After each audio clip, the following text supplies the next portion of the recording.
So welcome to a new episode, and today we're going to be playing with this Astra GSI SRI Turbo Mix. It's a super clean car, and the suspension on this car has been absolutely non-existent for a long period of time. So the shocks are all leaking, the springs are knackered, so we've gone and got an upgrade. So BC Racing coilovers are going on this car today, so we're going to do a review on it. You see we've got the BR series. We're going to get B14 Bilsteins, but these are a better option. So we've gone with a custom spring rate on it, and we're going to test these out on the road. It's a fast road car, it's not a track car, so we're just going to be changing over suspension today, give you a good review of this suspension if you want to change it over yourself. You can see obviously the car's a little bit high on the front and rear. That's going to be it getting changed, so the car's going to have a better stance to it, a little bit lowered, and in the future we're going to probably put in some spacers on the wheels as well, just to get them rear wheels sticking out a little bit, because on the GSI wheels you can see they sit in the arch too much. From the side they don't really look it, but they do. So look forward to this episode. If you're going to be putting coilovers on your car, this will be a good little guide for you. So we're going to do a quick unboxing of these BC Racing coilovers, show you what they're all about, and then get to fitting them.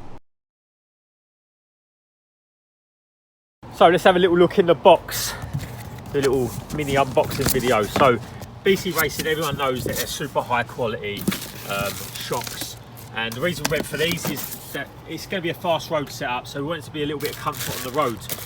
So the actual front shocks, or the rear shocks as well, they have extra oil capacity in the bottom of the shock. So if you look at the size of these shocks and you look at them in comparison to the ones we're going to get off, you look at comparison to my hand, they're absolutely massive, similar to what obviously they have in the rally cars, where they have an external reservoir and extra fluid in there, so it's much better dampening. But one of the reasons that I like these shocks a lot is because you can actually adjust the height with the body rather than putting any preload on the spring. As I say, these are custom spring setup, and you've got the adjustment here, but the way you actually adjust the height of the car is with the body itself. So as long as you keep this lubricated so it doesn't seize up, just make sure you do like maintenance on it and they won't seize up, you can actually adjust the height through the body continuously. We've also got a 30-point dampening adjusting system on the front and rear. So you can see there, obviously the rears ain't actual coilovers, they're a spring setup with a shock setup. That's the way the standard ones are, but look at how pretty them rear shocks are. So much better than say like a Bilstein or whatever. And then you have the lovely dampening adjustment on the top here. You can see hard and soft, 30-point dampening again.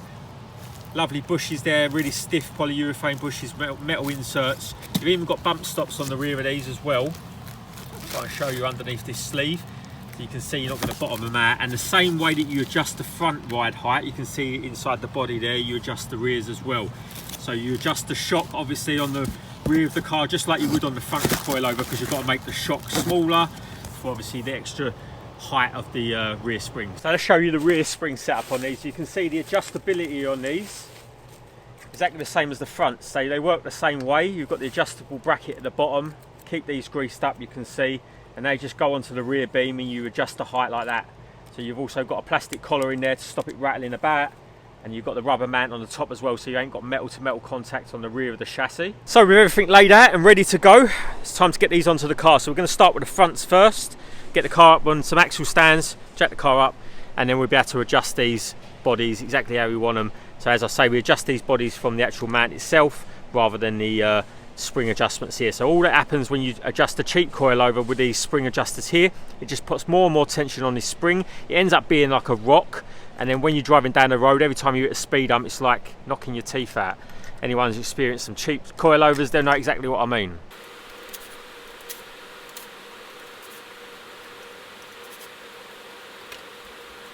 So current spring shock setup on this, it's just a set of Bilsteins on the front. I think like an OEM type one.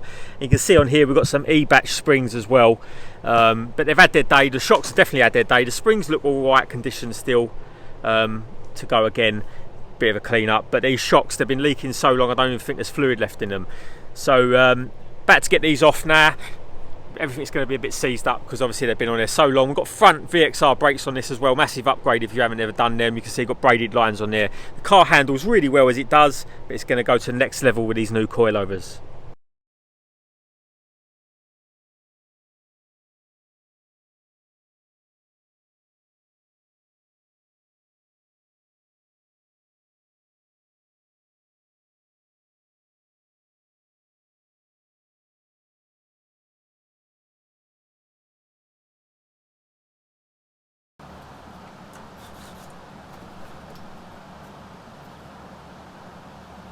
So one thing you need to come in consideration with when you're fitting these BC coilovers, if you're fitting them for the first time, is these original top mounts, as you can see, are absolutely knackered. They're the ones that come off the original springs, but they replaced them with these billet aluminium ones that go over the top like that. But for some reason in the kit they do not include the bearing. The gas coilovers do actually include a bearing, you can see in there.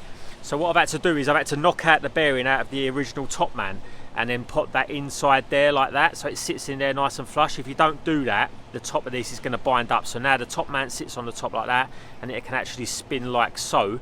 Obviously if you didn't have this bearing in there, it would just bind up like that. So it's very important that you actually change that.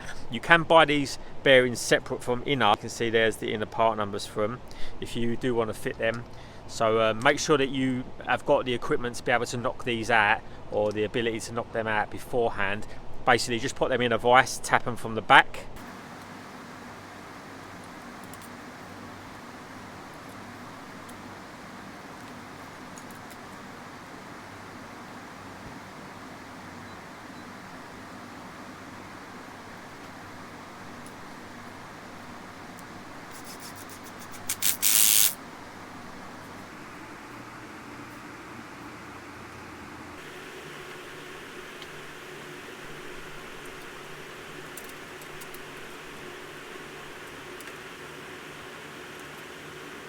So both fronts are all fitted on there now. You see how nice they look. Fresh coilovers. So you can see if we pull them against the stock shock, the width difference in the actual shock itself, it's actually quite difficult to show you. But the thickness, where you can kind of see the difference in width between the BC racing shock and the stock shock's massive, because this holds a much more oil capacity than the stock shock does. Loads more comfort, loads more, you know, dampening adjustment. So both sides are done now, as you can see. So we're going to just drop this down on the fronts and let them settle while we do the rears. So as you can see here, these top mounts have absolutely had it, and when I was actually knocking out the top bearing, we had a little bit of a problem. So you can see here it actually split away. See how rotten they were. And I tried it just tapping out that bearing, and then I had to basically rebuild the whole bearing because it got wedged inside this lip.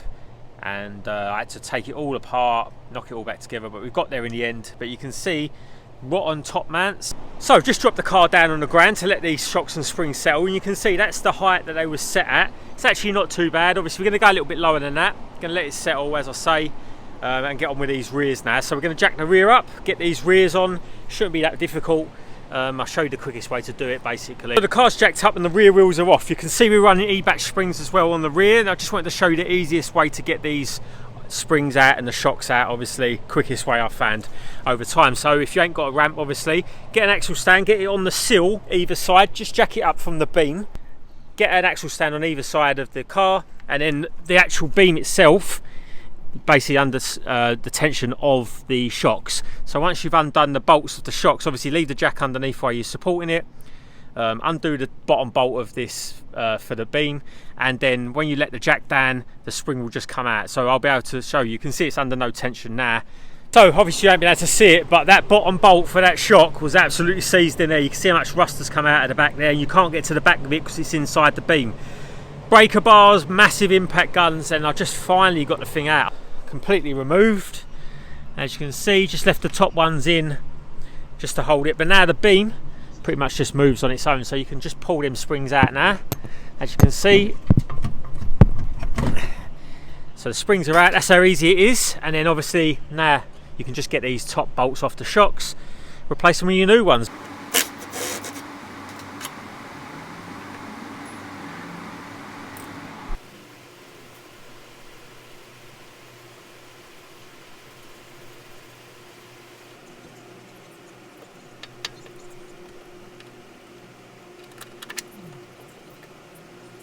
So when it comes to fitting these springs, make sure that you've got the rubber mount on the top, and you've also got your plastic mount at the bottom of the spring adjuster, and that stops any sort of noise and rattling.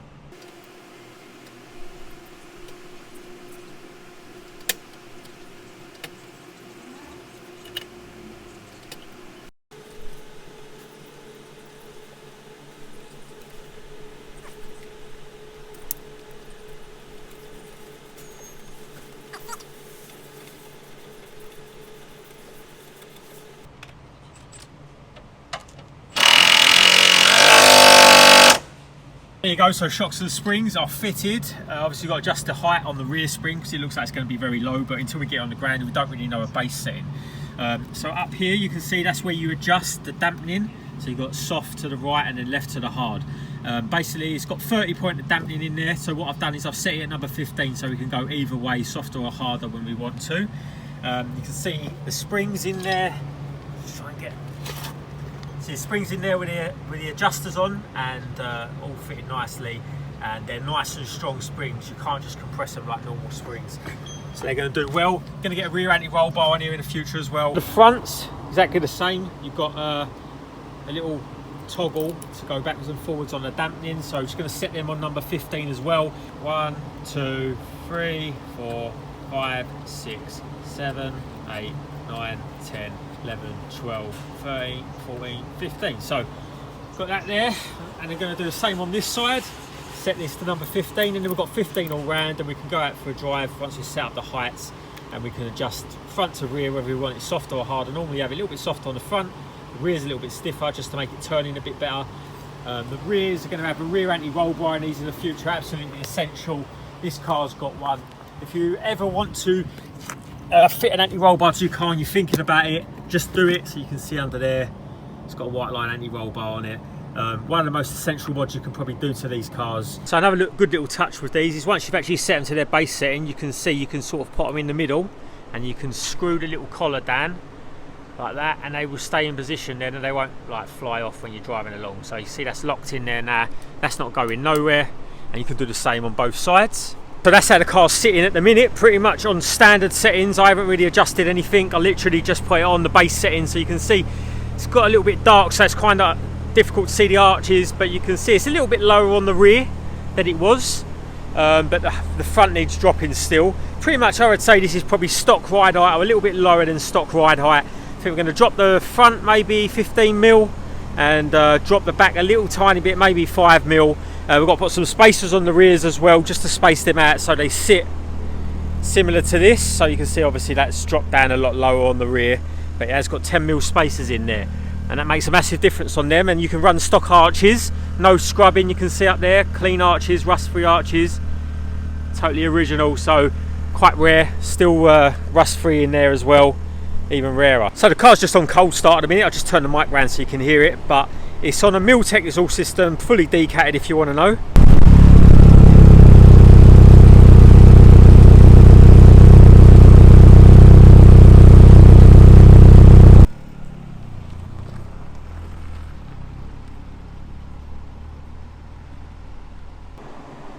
Right, so that's it down on the ground now. You just took it around the block just to let the spring settle. You can see it's pretty much flat across the whole of the car. I'm going to let the nose down a little bit more and drop the rear down a little bit more, but not as much as the fronts.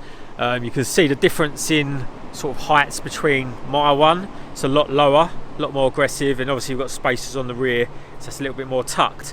He doesn't want it quite as low as that. So we're just going to play with the setting.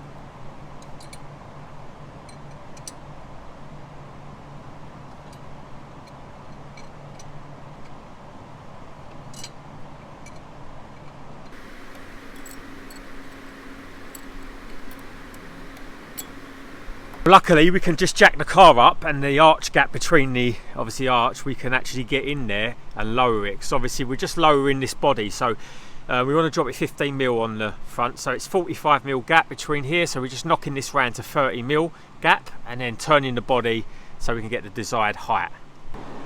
So it's nearly dark, so it's quite difficult to see, but you can see the stance is miles better now. We've got a nice front drop, we've got a front rake going on, so we've got the fronts dropped quite a lot and the rear's not as much.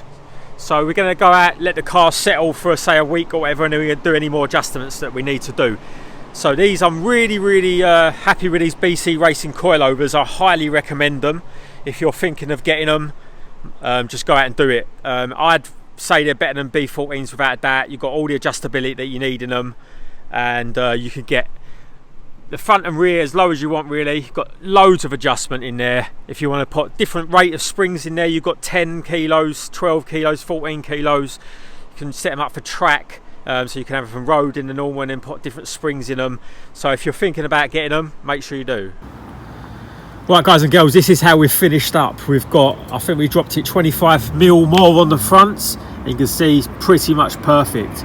Not tucked, but it looks really nice and low, really aggressive. The start looks good. And it's obviously going to settle a little bit. So you can see the rear, it's got a little bit of front rake on it. Absolutely perfect. Really happy with how that's come out. If you're thinking of getting BC Racing coilovers, I highly recommend it. I'd recommend these over Gaz GZAs. I've never tried a set of golds yet, but they're more track orientated. I've never used a set of KWs either, but these are by far the best sub £1,000 coilovers there are out here for the Astra G.